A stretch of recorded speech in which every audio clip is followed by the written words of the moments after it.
What are some of the key mistakes you see happening out there? I might hurt some people's feelings going into these 3. So my intention is not to hurt your feelings. But if it hurt you a little bit, it means you probably should change. Every person in every single workshop that I do, every keynote that I do, they always ask me, Morgan, how do I automate this? That is the worst question to actually ask. And I'm going to tell you why. Because how can you automate something when you don't have success anyways? What are you automating? More garbage. If you're automating more garbage, that means you're gonna burn the market more, and you're not gonna go anywhere. Today's episode is brought to you by Everstage, the top-rated platform to automate sales commissions. You can create a single hub for your reps to track all their deals, earnings, and performance history, thanks to Everstage's seamless integration with Salesforce, Microsoft Dynamics, Slack, and MS Teams. Reps can also know exactly how much they could earn with Crystal, Everstage's one-of-a-kind commission forecasting module. Visit everstage.com to learn more and help your sales teams ace 2025. And now, enjoy the show. We're already there, Mikkel. I mean, you just killed it now. You know? The thing is, I did the whole inverse thing. I should have said the thing about Morgan's setup at home. Like, this is looking really sweet. Do you even have you have a neon sign in the backgroround? Yep. Jesus. That's how you can tell a professional. It's actually one of the, y'all know when you go online and you're like, oh, this is gonna be sick, and then you get it and it's terrible. You're like, this is I didn't know, because I got, my friend was like, hey, I got this neon sign. I was like, all right, dude, like, yours looks good, but like, you could, I don't know, it's up to my quality of what I want. I got this sign. I was thrilled. I was like, this is actually better than what I thought. The way that they did it, the detail I asked for, they nailed it. So yeah, shout out to the neon sign. I mean, funny story. I got one. We had a studio, and it was like a 2x3 meter room, so it was tiny, and it was right next to the lunch area, so it could get noisy. And I was like, I'm gonna get a neon sign, and then we can flick the switch, and it says on air. People know to be quiet. That neon sign, it was like the size of an iPhone. Ain't nobody gonna see that sign. I was like, dang it! Should have checked the specs when I got this one. Hey, to be fair, I did that. So speaking of specs, I wanted another blanket for my living room. I just like blankets. Shout out to, I just love blankets, right? So I was like, cool, I need like a bigger blanket. Tell me why I got like the hand blanket. It's like, it literally, it doesn't even cover your body. It covers like your arm. And I'm like, what? How did I was so heated. And then my friend was like, wait, hold up. You didn't order the full size blanket. You ordered the hand blanket. I was like, Who's buying hand blankets? Yeah, it's for cats, maybe. Maybe it's for cats. It's a cat probably blanket, is. You know? Yeah. You should bring that to, I see you're playing pickleball. You should bring it there and just pull it out and in between sets there. Maybe the towel also. I don't know. I'm just guessing at this point. That's probably the only use for it at this point. Yeah, it was absolutely outrageous. Yeah. But that's cool. I mean, today we're going to talk about the use of Outbound, because this is a thing, I mean, secretly, I guess you're still hoping to be a marketer, actually. And I was wondering if the right offer falls into your lap. Are you going to take it? If Tony here is going to be like, Morgan, really love what you said about Outbound in today's episode and that LinkedIn game, but actually I could use a marketing person. Would you kind of switch over? Can we lure you or no? I could never go back anywhere full time as someone working. That would never happen, to be honest. I won't say never. I don't like absolutes, but like it's like 99%, 99%. It would probably not happen. But if someone were to want me to come in and consult on marketing stuff, I'm all in. That's why I started creating the content, so I could do that. So it's still in my blood. It's just me. But nice. Actually, tell us a little bit more. So why not go back to full time? Not that we want to hire you or something like this, but like I would love to hear how you're kind of piecing this together. To me, it's truly autonomy.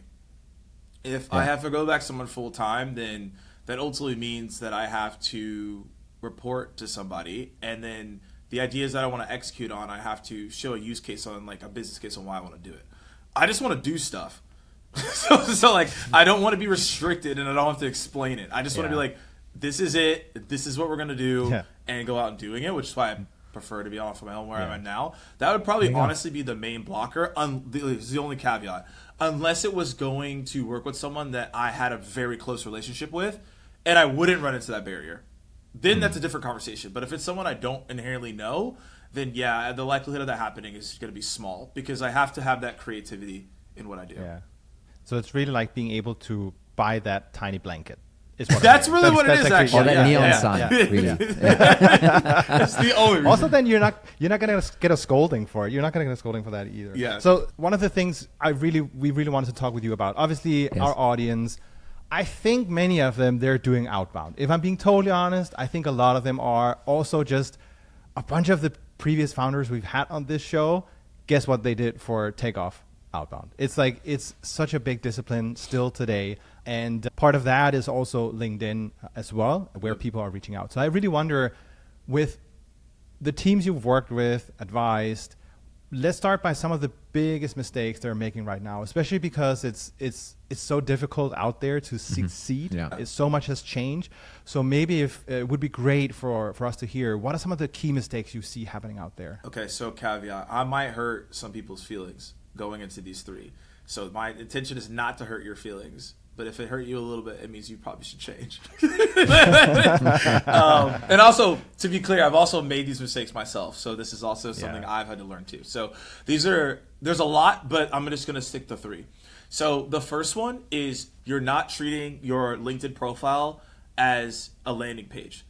And again, you might be like, wait, Morgan, we're not talking about marketing anymore. But like, this actually is important because when you do an outbound message through your sales team or your sales reps or AEs or whoever it is, 62%, this is LinkedIn data, 62% of people check out your profile before they agree to responding to that message, right? They're going to see what's your company about. They're going to check out the website.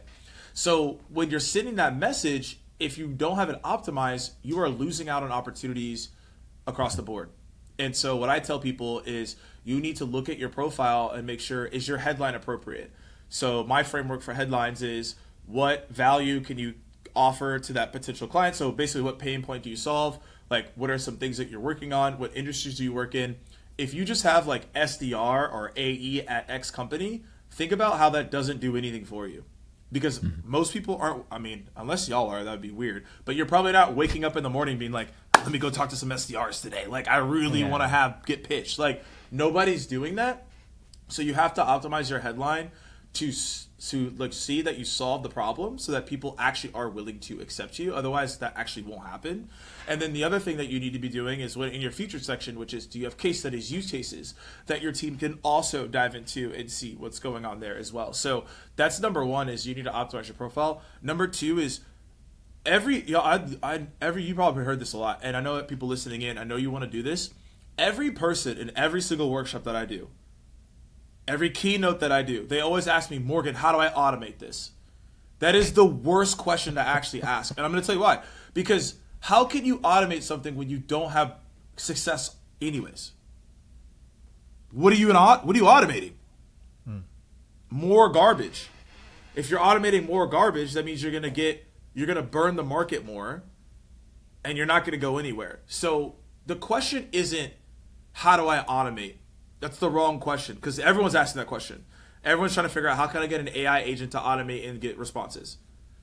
The question you should be asking yourself is, how can I do something that is more human, something that's unscalable, something that's different and unique? And then once we figure out what that's different and unique, then we can figure out maybe there are ways to automate that, but you need to figure out what your responses are first before you even get to that point. And the third thing that I see is people are treating LinkedIn outbound messaging as email instead of as a social conversation. So most people will be like, hey, how are we going to get responses on LinkedIn? Oh, let's just copy and paste the emails that aren't already getting responses, by the way, and let's put them in a LinkedIn Messenger to get responses. That doesn't make sense. You need to think about LinkedIn as, how do I get 1 to 2 sentences that I could send to somebody to start a conversation or get them to respond and go from there. You have to think of social as a conversation starter, and it's very similar to circa Facebook, now Meta. When you would sell on there, that's how you would do it. I used to sell on Facebook. So it's the same thing. It's just a different platform with more high quality prospects. So those are the 3 mistakes that I see. I also feel, at least kind of on the LinkedIn side, right? Kind of the more structured a message is, the less likely I'm to read it. Right? Yes, and it's because like it almost AI needs to now, be. Yeah, it needs to almost be like, oh yeah, no, this is like a WhatsApp message from a friend. That needs to be the formatting. Otherwise, it's like already kind of the the defense basically kind of goes up. And I think that kind of fits very well with the last point, like kind of treating LinkedIn like they're treating email right now, right? Kind of it's a completely different setup there. Exactly. You have to not think of it as email or what you were doing or running a sequence or campaign. You have to think about what are, I like to call them spark questions or a spark to get the conversation going that eventually will convert. Now, I like to recommend people videos and voice notes, and I know also if we're going outside of the United States, in certain regions like that just wouldn't fly, but that's another thing you can do. Mm-hmm. I was for sure expecting you were going to say one of the mistakes was you connect and then second after you copy paste that message to the other person, because just having been on the receiving end of like, oh dang, should not have accepted that message. Now I got like I bucket that is, and I bucket as like the mistake, right, that I talk about, which is like, are you just copy and pasting that email? I see it as the same thing as the connect and pitch for sure. Yeah, got it. It's also like, to be honest, it feels very lazy, and I've seen from awesome companies, by the way, stellar logos, where it is just that copy pasted email you receive, and you know what? I just don't feel very special.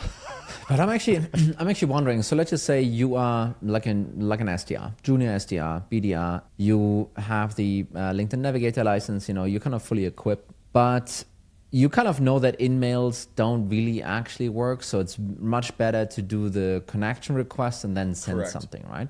Correct. But you don't have a massive network, but in this industry, when kind of you enter this maybe out of college or How should you go about this actually? Because, should you just connect to someone and then wait for a month and then write something? Kind of what is the best way to scale this for like an individual SDR? You should quit and go into marketing. Yeah. No, I'm just kidding.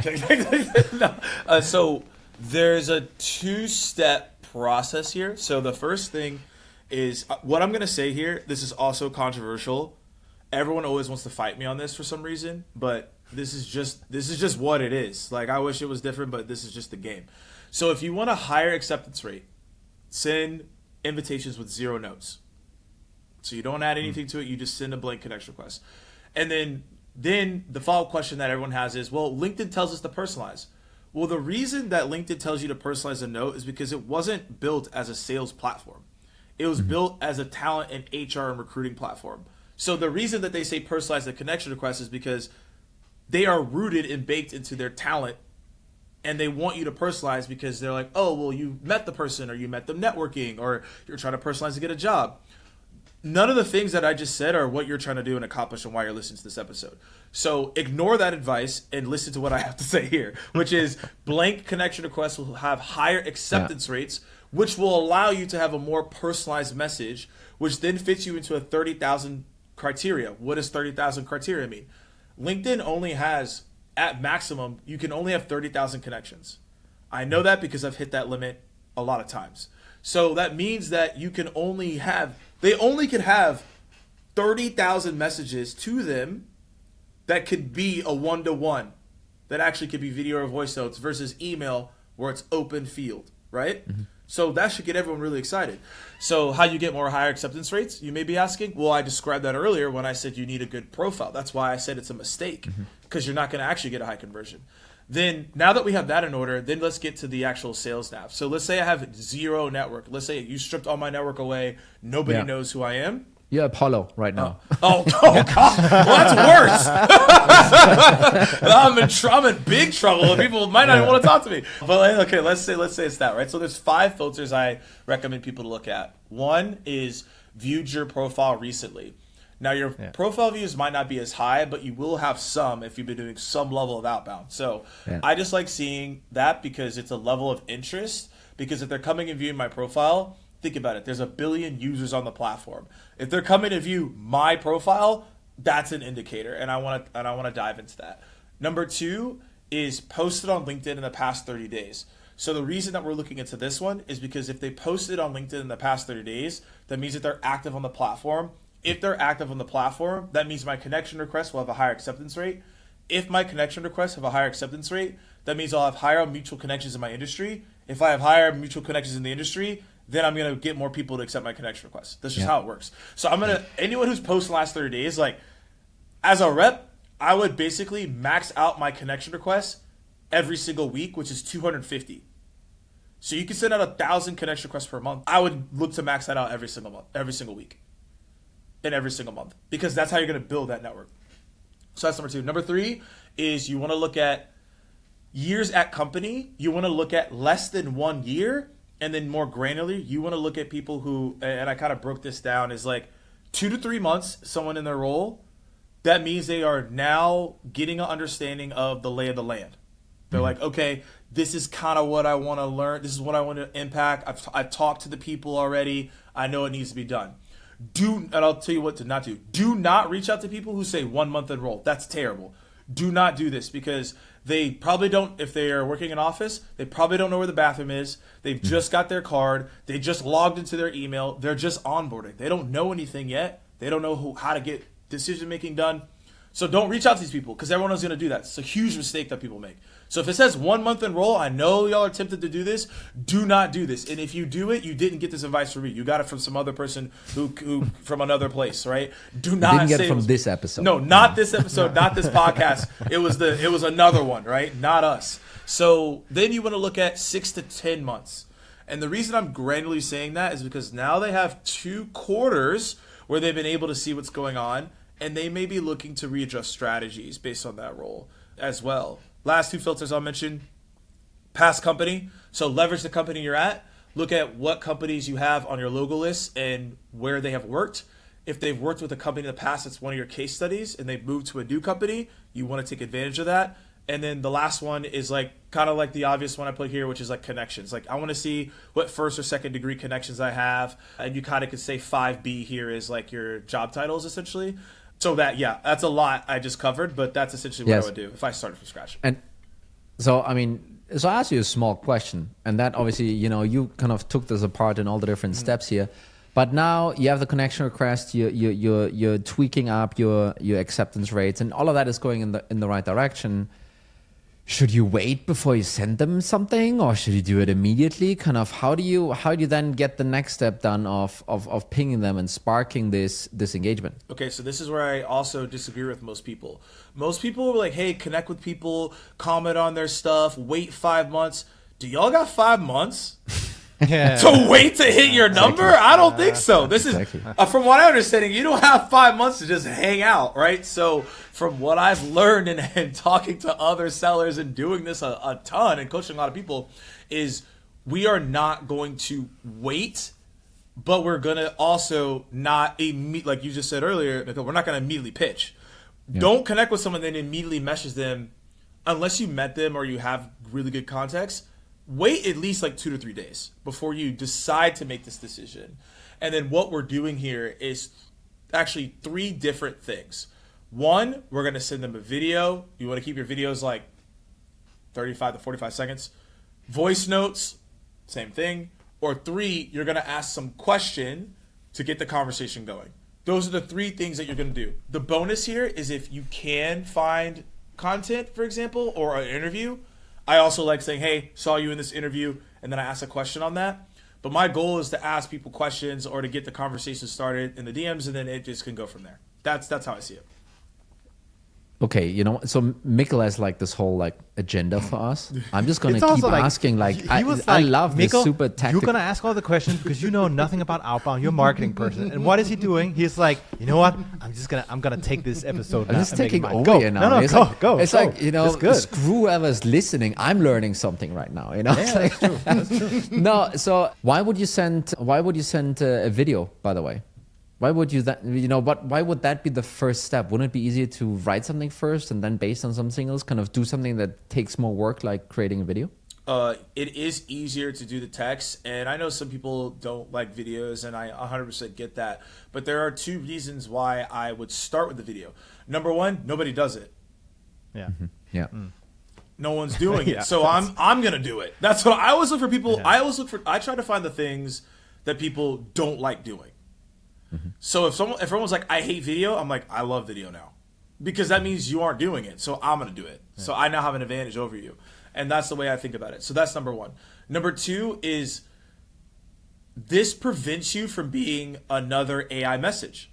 See, we're getting in this weird world right now where, and I'm building a Claude project right now where I can create some really good messaging to the point where like it might not even be like written by me, right? So most people, I'm not saying it's gonna happen right now, but I think in the future, some people might be like, everything written is AI. I don't trust anything. Mm-hmm. Yeah. I think we might get there. So my take on this, as of right now, until the videos get better, which they are getting better by the day, but they're not there yet, I'm going to send you a video to let you know I'm a real person. Like, I'm not automated. I am real. So that's the reason I do it there. So this is pretty. So it's funny actually. So the last time I did Outbound, kind of for the previous company I was building, I built up this LinkedIn brand and then kind of leveraged this in order to Outbound, and we actually did videos. We used SendSpark to automate parts of that, and parts of that was canned, and we kind of stitched this together and stuff like this. And I think it was great actually. It worked out really nicely. But the guiding light for us was always, we need to prove that we are human. That had to be kind of that is almost the thing that whatever you say, it almost doesn't matter. It's like the first test you need to kind of jump over, whether or not this is like a message that is drafted in a way where it's like, that was probably like a lazy human being, or like a video that almost like, oh wow, that we're probably not at this level yet that AI can do this. Also, to your point, probably not so far away from that, but kind of this proof of being not automated. I think that's a major first step in order for someone to give you, almost more of their time than you invested in reaching out to them, right? So, and really, really cool that you're pointing this out like this. Yep, exactly. And that's what everyone should be thinking about is, how do I make this as human as possible? I'm trying to figure that out on text. How do you do that? And this was an interesting, I don't recommend what I'm about to say. I just thought it was just an interesting take if you want to do it yourself. There were people, when I was at this roundtable last week, that were like, we're misspelling things just so people think that we're not AI. That's where we're at right now. And again, I haven't tested that to A/B test it. I'm probably going to mess around with it just to see. But, like, that's what's happening. Yeah.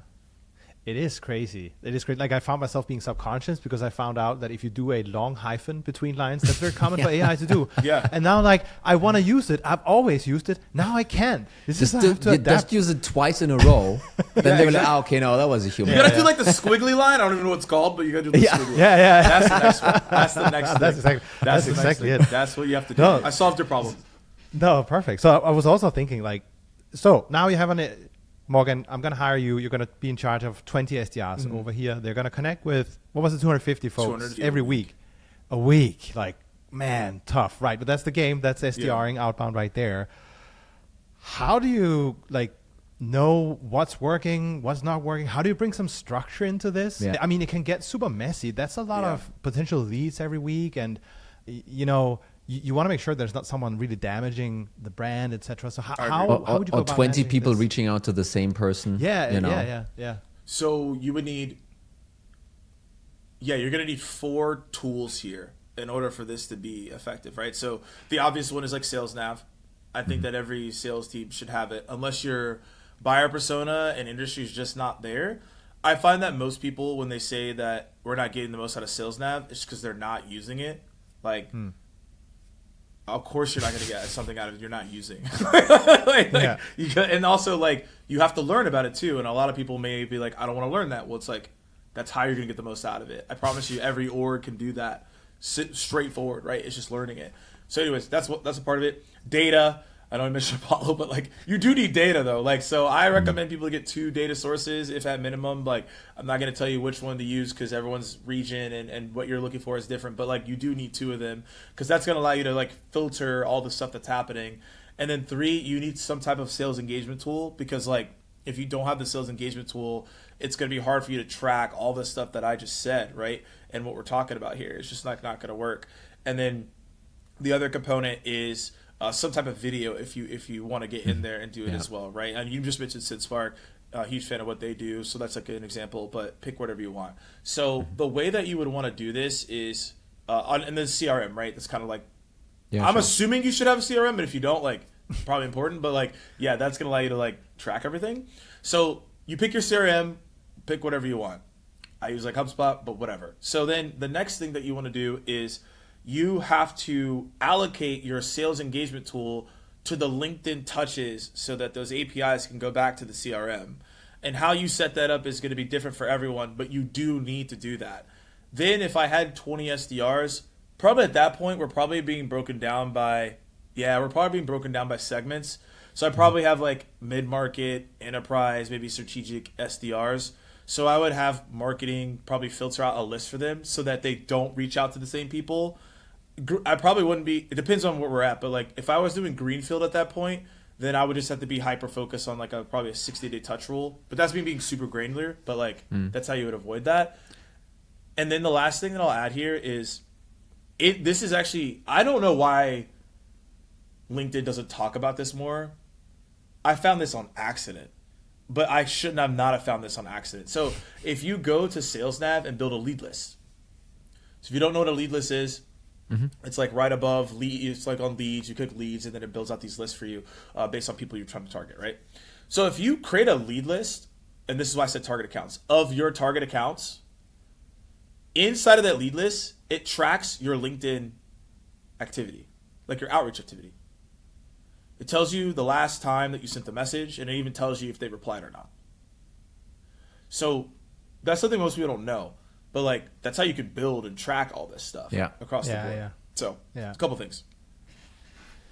No, I think that's pretty critical, at least when you're running at scale. So I mean, you've shared some of the mistakes, which is also inverse. Some things you just gotta fix, to be honest. Yeah.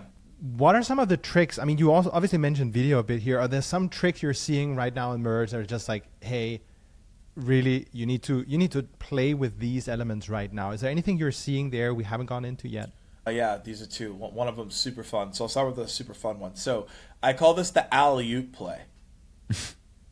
This is like one of my favorite plays. So let's just do SDR AE, and then I'll give an example if you don't have SDRs. So if you're an SDR, you have target accounts. You might be working in pod. You might be working on one-to-one with your AE or whatever it is. So what you do is you send the message to the client, but then you CC your AE. So then the AE follows up with a different message. And now it's not annoying because it's not you. Yeah. And now it's a different conversation. So it's like, I sent my message, no response. AE comes in with something different. So now it's like 2v1 there. And that actually leads to some pretty cool responses if you do that appropriately. If you don't have an SDR, it could be AE manager, do the same play. So that's a creative play that I like to run a lot. But also, like on this one, it's also a little bit of a pattern interrupt, right? Because suddenly you have those 3 logos there in your messaging thing, and also like, who's this other person in here? Is it a colleague of mine, or kind of who is that? And you kind of force a little bit of engagement, right? It's actually pretty cool. So. And I'm just additionally sharing here what we did, I think 10 years ago in a previous company that actually Mikkel and I worked at as well. We sent cold emails, was still a thing. I mean, it's still a thing now, but kind of very much that was kind of the start there. We sent cold emails with a colleague in CC actually. We did a similar play actually. And now that you're mentioning this, it's like, why did we ever stop doing this? But anyway, I think it's a really cool play. It's a really cool play. Yeah, it goes in cycles. So no, thanks for sharing that. And then I'm going to go back to something I mentioned earlier, but give people a tactical messaging piece on it. Because the filters are great, but what I've realized is if you don't have messaging for each filter, it actually doesn't matter at the end of the day. Like, it's just a filter. So one of the things I want to call out is profile views, and what I coach people on is actually messaging those people. Again, most people that you may follow will tell you, oh, don't message the person who viewed your profile. I'm like, yeah, we're messaging these people. like, I don't know what y'all are doing. So what I do is I just say, let's just say it's, John or whatever. I might be like, hi, John, saw you viewed my profile. What caught your eye? That's all we say. That starts the conversation. That leads into booked meetings. I've given it to multiple people, and they come back saying I booked a meeting from it. So that's the goal, right? If people view your profile, something's going on. I'm going to ask you what caught your eye. And here's the cool thing. Like, I got super fired about this the other day. I was like, LinkedIn actually starting to cook for once. So if you go to profile views, under the person, it tells you how they found you. It'll be like from the feed, from the LinkedIn search, from your messages. So I think this is probably beta because maybe not a lot of people have it. But in the next 6 months, I think it will be one of the best ways to schedule meetings. Because if you're seeing like where they're coming from, you could be like, hey, saw you view my profile from a LinkedIn search. What caught your eye? What were you searching for? Right? You can start getting really granular, but this is something I'm just now starting to play with because I just saw it like a couple weeks ago, so I'm still playing with it. So you're obviously a creator. We talked about this in the beginning. Do you use this to, I don't know, get people checking out to your email list? I'm not sure if you have something like this, but like is that a tactic that you use yourself actually? Yeah, everything I'm saying is what I use. So inside of that, yes, I use it for those additional things. Like obviously a lot of people here are trying to create pipeline and develop it. For me personally, yes, I use it to figure out like where are these people coming from. As a creator, I want to know like where did you find me? Was it through network recommendations? Was it through a YouTube video that I have because I'm growing that channel right now? Is it because someone like threw something in a Slack and it was like, yo, Morgan, someone mentioned your content was good. That's how I found you. I'm just trying to figure out like where are people finding me so I could do more of that. Yeah. Yeah. Yeah. And then, yes, I am funneling to the newsletter too. There's one thing I'm also thinking about, like, so you share a ton of great tactics now. The thing is, what we're at least hearing, so we had Gal Aga on the show from Aligned. Yep. One of the things he talked about is, well, it's not like you have someone out there who has the title decision maker or software buyer. And it's also like, it's not just one person anymore. So if you have these, if you're now back to the SDR game, selling terminals or whatever software out there, and you've gotten that initial person through, they're booked. It's like, yes. What can you do to continue? Because it's not just, you also want to get some of the other contacts in. Is that more of do you see that as the AE's task, or how could the SDR pitch in, or how does social even play in here? So what we've been talking about for probably the past like 20-ish minutes here, maybe 30 minutes here, has been pipeline creation. Now, what you're asking is pipeline development. This still plays, and I have some advice on that. So when we're looking at pipeline development, so first and foremost, for the SDR, yes, they should try to schedule meetings with multiple people, but to be clear with everybody, it depends on how you incentivize the rep. Yeah. If an SDR is incentivized to book a meeting and it's completed, I'm being super real. I'm probably not going to make more effort to go schedule more meetings.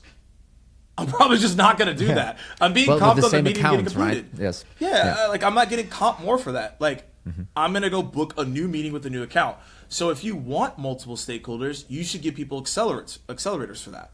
Hey, look, if you're going to go in an enterprise account above 1,000 employees, if you schedule 5 decision makers in this account, we'll give you more money than the other ones. I guarantee you'll have more people schedule those meetings. So the pipeline development from the SDR is predicated on your incentives. You should not expect the SDRs to do that unless they're an A player. But most CB players are not going to do that. They're just going to do the task at hand.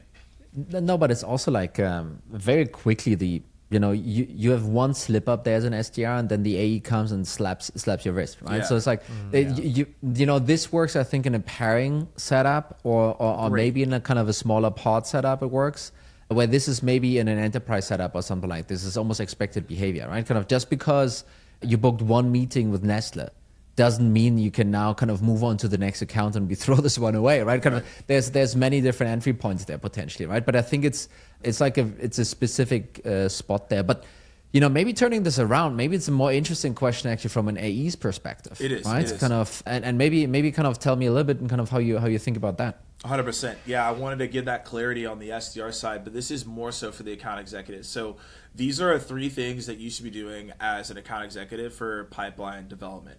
Number 1, this is something I share in my workshops and in my talks, and I'm still like, it's very surprising to me that most people don't do this, but it actually is the best way for you. Like, if you complain about like prospecting and you don't want to do it, that's fine.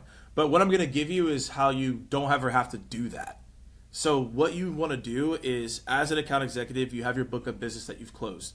So you create a lead list inside of Sales Navigator of all the people that you've ever worked with.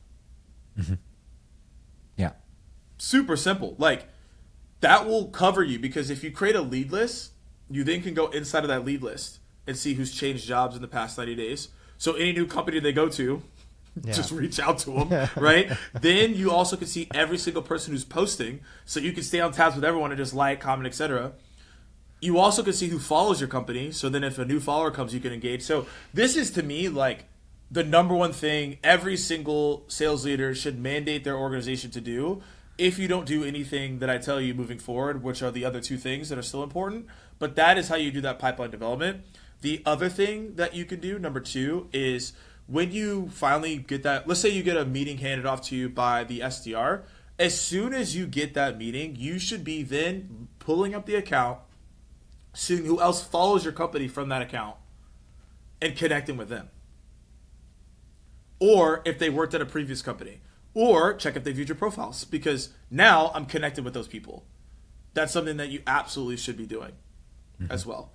And then the third thing in terms of pipeline development that I like to look at a lot is when you are selling into the account, yes, you can go see who's worked at previous companies or who's viewed your profile and all those great things.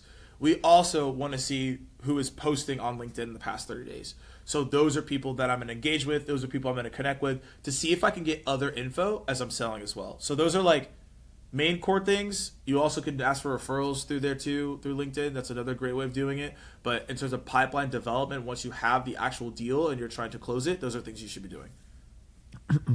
And be going a little bit away from the outbounding here, kind of exploring this a little bit more. Yep. What I sometimes wonder is like you're an AE, you're talking to your main contact, maybe it's a champion, maybe not. And then you go on LinkedIn and try and figure out like, hey, you know, how does the map look like? Who else is here?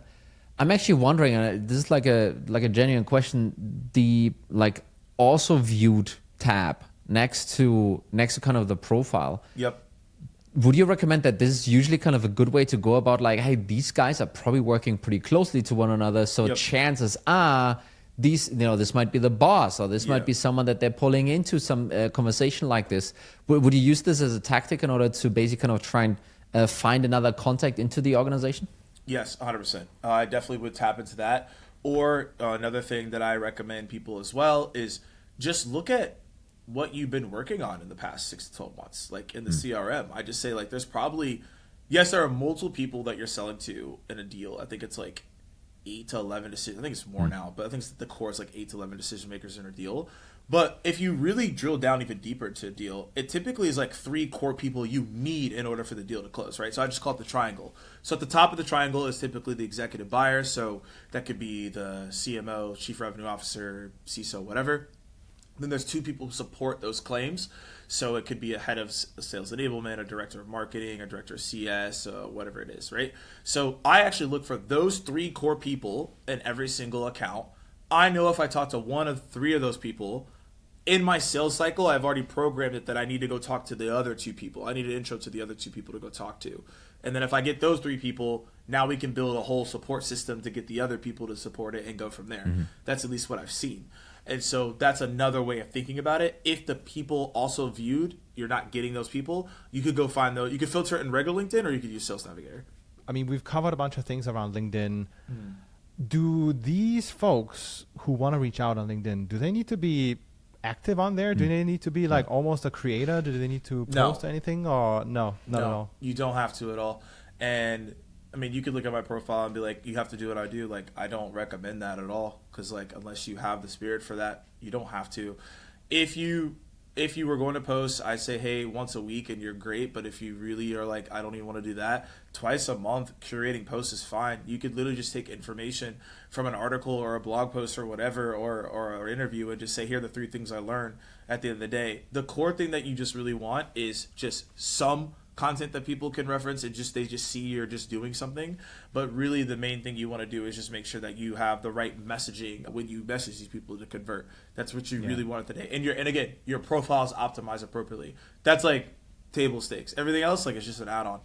Would you like recommend leaders to recommend their, you know, BDRs, SDRs to do it though? I mean, it's like I would. There's yes. almost a question there, like, you know, is this the right thing to do?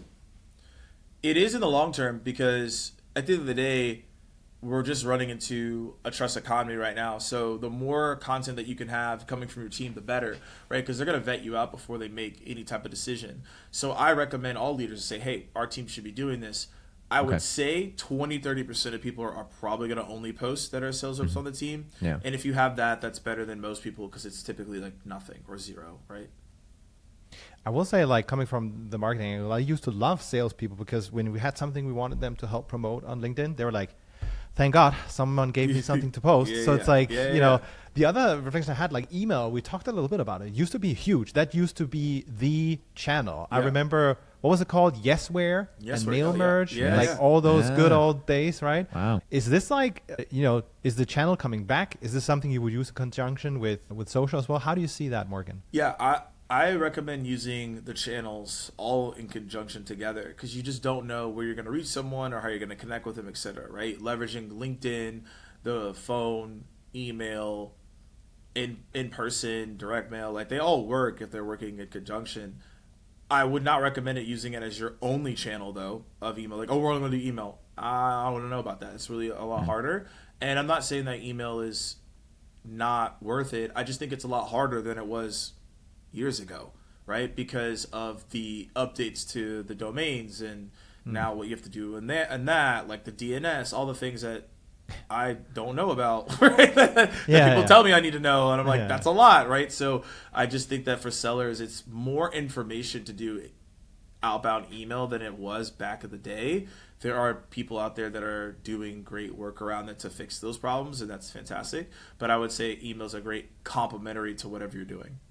Yeah, I was almost going to say, like, it feels like with that development, when you see folks starting to specialize in services that basically creates new domains on repeat for you so you don't get burned, something is not right. And I just wonder if we're seeing like the pendulum swing a little bit to maybe it's not this volume game in the same way anymore. I mean, it's still a volume game, but it's just decreased heavily, right? It's just not, because to me, like, it's an IT game. That's what email is right now. Like, if you're not good at DNS and understanding domains and everything you just said, I don't think a salesperson is going out to learn that, nor do they have the time to do that. So I just think that a lot of people are just going to revert their email outbound to IT. They're going to have a B2B sales copywriter, and I don't think the sales team's even going to touch it. That's like what I think is going to happen in the future. I don't think people are even going to deal with it. They're like, all right, I have an AI who can write this. They can analyze our customer data. We buy domains. IT just handle it. Like, we don't have our time. Our team cannot do much more than what we're currently doing here. We'd rather invest our resources into calling and to LinkedIn. That's like my bet on that. And I think kind of we ran this math, but like, so first of all, I didn't know it's 250 the limit. I thought it was like 150 connection requests or something like this. It might differ between Premium and LinkedIn Navigator, so etc. I don't know. But kind of, you were running the math, right? Kind of, you connected 250 new people. I don't know, 50, 60% of them actually kind of go for you. And then you send out your messages and you send out your videos maybe. And, you know, basic kind of the thinking was like, can you make this work? Can you make this work only with a LinkedIn channel, with LinkedIn as a channel? And then it's like, shit, you know, I don't have that limitation with email. I have like a different limitation with email, right? And then maybe you can, you know, play the game, you know, more on the volume side maybe with email. Maybe also attach the video we sent on the, you know, on LinkedIn already. So this is, I think, what pushes many people to not only see it as a multi-channel thing, but also see it just as a, hey, you know, how do we get to the meetings that we need? And maybe this numbers game, you know, with different restrictions on LinkedIn, is just keeping us from making this math work out, unless obviously conversion rates suddenly go through the roof because you do something like that, right? So it's like, I think that's what people are struggling with actually. They're struggling with hitting those numbers because they feel restricted with LinkedIn? Like the limitations, you know, of the, okay, it's, you know, 150 to whatever it is, right? Then the conversion rate from that to accept it, then you kind of send kind of something out, and then you get to actually a meeting. I think some people kind of worry, kind of, is this, you know, am I hitting those limits too quickly in order to hit my targets, right? And then the only solution is trying to get those conversion rates up, which is obviously difficult, right? Yeah. And then I can totally see people saying like, okay, this is not enough. I need to, you know, do some other stuff on the side as well. Yeah, it depends on how LinkedIn obviously treats the platform, right, moving forward and what they want to do. Yeah. If you once you have momentum on LinkedIn, you could have LinkedIn as your main source of pipeline, right? Because it gets to a point where if you are scheduling meetings on LinkedIn, people have good experiences with you. Now you're playing a pipeline creation game of like, I'm continuously adding new people, and then I'm playing a pipeline development game where I'm just asking for referrals, or people are giving me referrals, right? And so I could just live on the channel, which I've done. So like, you could do that, but that does take time to a point, right? So that's why I'm saying, hey, the calling's still applicable, the emails are still applicable, going to events are still applicable. All these things are happening and they matter. And yeah, whether it's they reduced it to 150, it's 250. I know it's within that range. I think it was last time I saw it was 250, but actually to fact check, it could be 150 now because literally it's always changing. But nonetheless, if you are doing that and you're still getting, let's say if it was 150 a week and you're doing connection requests, let's just say every day, right? You still should be able to get 40, 50 people that come out of that. And if you can convert 10% of those people, that's 5 meetings, something of that nature. Kind of just doing rough math here. That would be great. Yeah, so that would be awesome. But like, that's just like an example of what you can do there. But I believe that LinkedIn it's such a force of quality that you can still get those meetings and get those things set. Yeah. Is just how I think about it too. No, I don't disagree. There's one thing we forgot though, and it's such a rookie sales mistake. We didn't ask for the subscribe. We didn't do it. We talk about it all the time. Yeah. We talk about, hey, it should be in the beginning because that's when people. But if you enjoyed this show, if you genuinely enjoyed, we're just Morgan gonna Ingram, cut this out, put it in the beginning. yeah, that's true. We're gonna lift it. Just an edit. Yeah. So number one, check out Morgan Ingram. Awesome content. If you want to know more about different playbooks, check out his landing page. Profile. Also, hit subscribe to our show. It helps us grow the following. Really appreciate it. Morgan, thanks so much for replying to my cold DM on LinkedIn and hopping on the show with us. Was it a video, Mikkel, or was it? No, it should have been. Next time. It was not. I was lazy. But I used so the thing is, he didn't even accept my invite to connect, probably because he's capped already at a number of connections or something. But no, he just doesn't like you. No, that was it. I was like, I don't know about this guy. Let's vet him out. Let's vet him out first. Thank God this episode is ending now. I can feel like 2/3 now of we're going to question you to see if I should accept the connection request. It's actually why I hopped on. Sorry, my wife is getting a bit sloppy right now. I can't really hear you guys. Okay, Morgan, thank you so much for spending the time, honestly. And everyone listening, I hope you learned something. I certainly did. And see you next time. Have a good one. Bye-bye. Cheers. Bye.